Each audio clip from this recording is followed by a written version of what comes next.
एक ऐसा पौधा जो भगवान विष्णु का अत्यंत प्रिय है। आज हम इसी पौधे के बारे में बात करने जा रहे हैं, तो आइए इस वीडियो को शुरू करते हैं। राधे राधे भक्तों, आज हम बात करने जा रहे हैं उस पूजनीय पौधे की जिसे स्वयं भगवान विष्णु की प्रियतमा कहा गया है, तुलसी माता।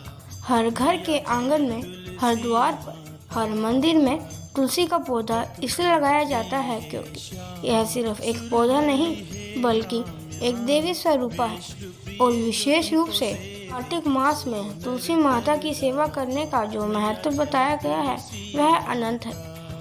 आज हम जानेंगे क्यों इस पवित्र महीने में तुलसी की सेवा करने से सारे पाप नष्ट हो जाते हैं और भगवान कृपा सहज मिलती है। तो आइए इस वीडियो को शुरू करते हैं।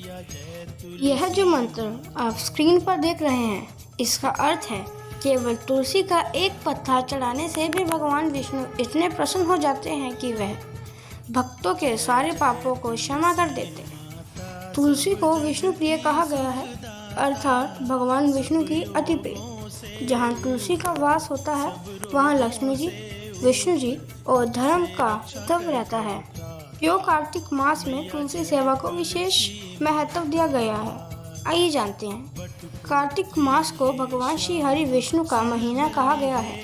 इस महीने में भगवान विष्णु योग निद्रा से जागते हैं, देवोत्थान एकादशी के दिन, और उसी दिन से तुलसी विवाह की तैयारी आरंभ हो जाती है।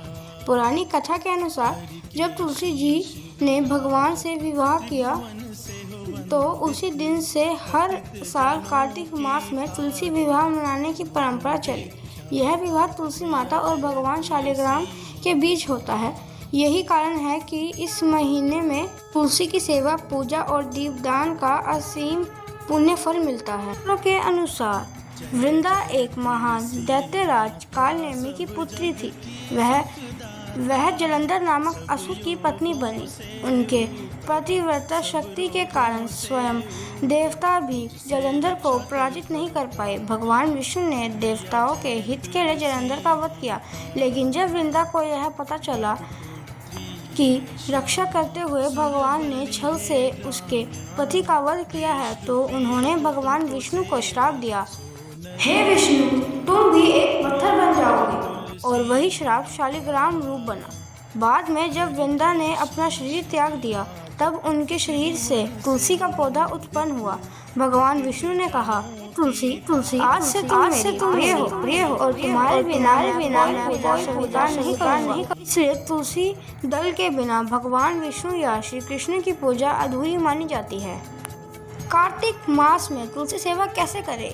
इस महीने तुलसी सेवा करने के कई शास्त्रीय नियम बताए गए हैं।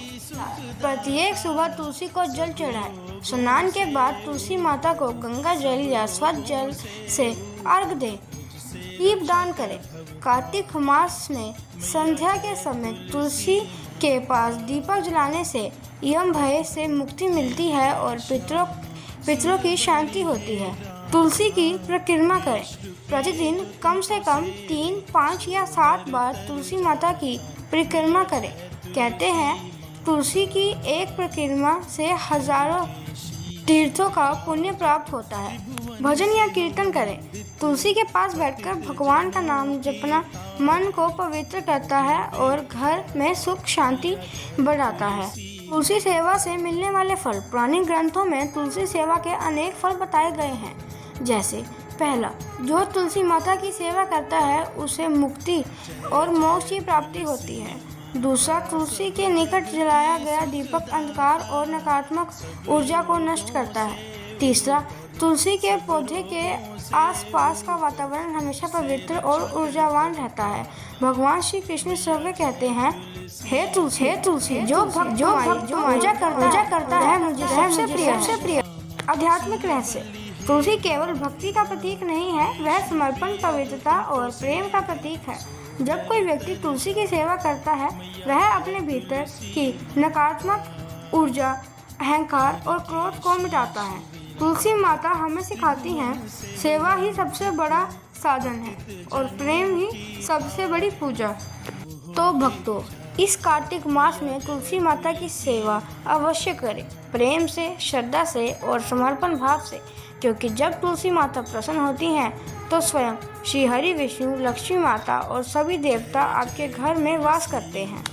अगर आपको यह भक्ति कथा पसंद आई हो तो वीडियो को लाइक करें, चैनल को सब्सक्राइब करें और राधे राधे लिखकर तुलसी माता से आशीर्वाद अवश्य मांगें।